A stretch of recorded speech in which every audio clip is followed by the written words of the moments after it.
Hello दोस्तों, आपका स्वागत है एजुकेशन धाम में, जिसमें हम जीके के टॉप 20 क्वेश्चन हल करेंगे जो सभी प्रतियोगी परीक्षाओं में बार बार पूछे जाते हैं। टॉप 80 क्वेश्चन हैं जो सभी प्रतियोगी परीक्षाओं में बार बार पूछे जाते हैं।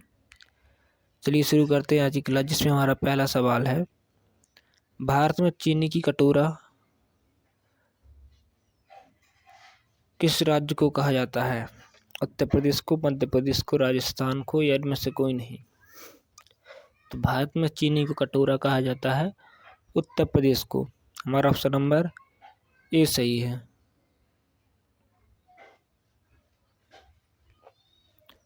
मध्य प्रदेश को सूर्य प्रदेश कहा जाता है। राजस्थान में मोटा अनाज बहुत अधिक होता है। आगे चलते हैं अगले सवाल की ओर। अगला सवाल है, नांगा अर्जुन बांध किस नदी पर है? कावेरी नदी पर,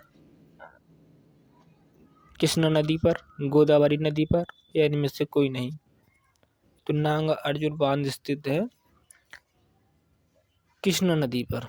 हमारा ऑप्शन नंबर बी सही है।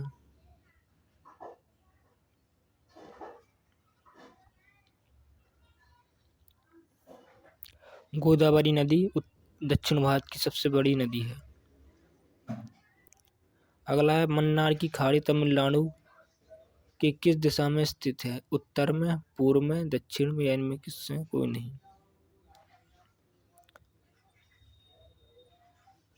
तो मन्नार की खाड़ी तमिलनाडु के पूर्व में स्थित है। हमारा ऑप्शन नंबर बी सही है। अगला है, किस राज्य का लिंग अनुपात सबसे अधिक है?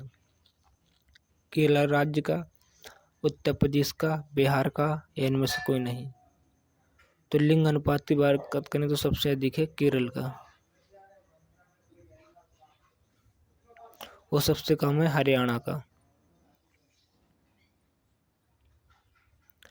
और जनसंख्या की बात करें तो जनसंख्या में सबसे अधिक उत्तर प्रदेश की और सबसे कम जनसंख्या है सिक्किम की।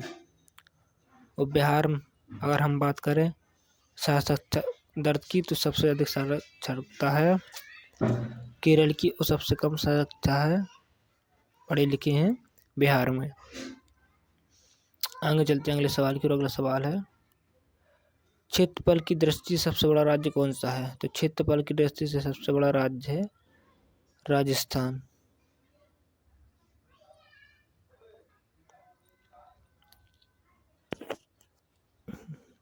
और जनसंख्या की दृष्टि से सबसे छोटा राज्य कौन सा है? तो सिक्किम।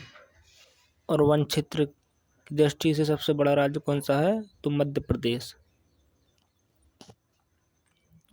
तो आगे चलते हैं अगले सवाल की ओर। अगला सवाल है, रबड़ उत्पादन में देश का अग्रणी राज्य कौन सा है?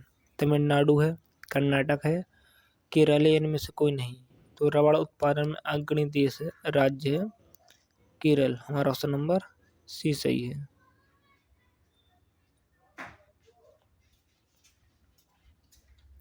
और चंदन उत्पादन में कौन है? तो कॉफी चंदन में है कर्नाटक। आगे चलते हैं, सवाल का अगला सवाल है, जलियांवाला बाग हत्याकांड की जांच के लिए कौन सी कमीशन का गठन किया गया था? हंटर कमीशन का, ली कमीशन का, या कैबिनेट कमीशन का? तो जलियांवाला बाग हत्याकांड की जांच के लिए हंटर कमीशन का गठन किया गया था। हमारा ऑप्शन नंबर ए सही है।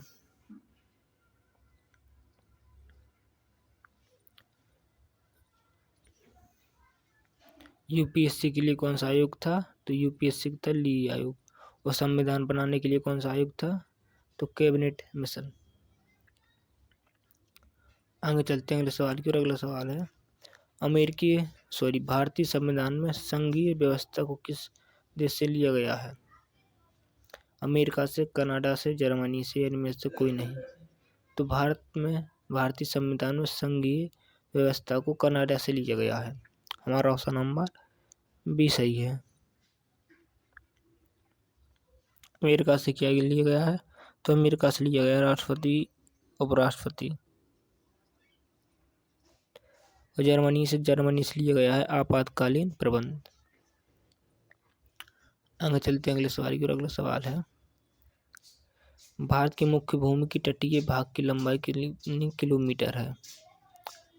6200, 6500, 6100। तो भारत की मुख्य भूमि के तटीय भाग की लंबाई है 6100। हमारा ऑप्शन नंबर सी सही है। अगला सवाल है, आजादी के समय कांग्रेस के अध्यक्ष कौन थे? जेपी कृपलानी, राजेंद्र प्रसाद, जवाहरलाल नेहरू या इनमें से कोई नहीं? तो आजादी के समय थे कांग्रेस के अध्यक्ष जेपी कृपलानी। हमारा ऑप्शन नंबर ए सही है। और संविधान सभा के प्रथम स्थायी अध्यक्ष कौन थे? तो डॉक्टर राजेंद्र प्रसाद। भारत के प्रथम प्रधानमंत्री कौन थे? तो जवाहरलाल नेहरू। आगे चलते हैं अगले सवाल की ओर। अगला सवाल है,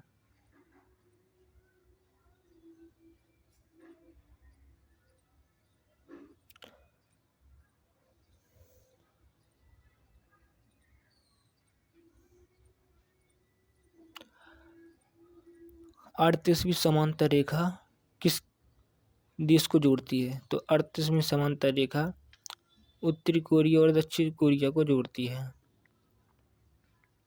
समुद्र के पानी में किसकी अधिकता होती है? तो समुद्र के पानी में सोडियम की अधिकता होती है। हिंडनबर्ग रेखा किन देशों के बीच है? तो हिंडनबर्ग रेखा है जर्मनी और पोलैंड के बीच। सबसे अधिक पारा किस देश में पाया जाता है? तो सबसे अधिक पारा पाया जाता है स्पेन में। आगे चलते हैं अगले सवाल की ओर। अगला सवाल है, पेरियार नदी कहाँ पर बहती है? तो पेरियार नदी बहती है केरल में। चट्टानी स्तरों पर विकास को चट्टानी स्तर पर लाइकेन के विकास को क्या कहते हैं? तो चट्टानी स्तरों पर लाइकेन के विकास को सैक्सी कोलस कहा जाता है।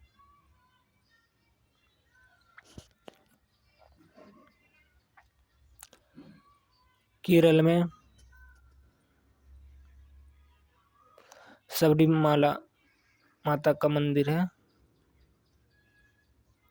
वो केरल का क्लासिकल नाच है कथकली और मोहिनीअट्टम। तो दोस्तों आज के सवाल हमारे यहीं तक थे। फिर मिलेंगे अगली क्लास के साथ। तब तक के लिए जय हिंद।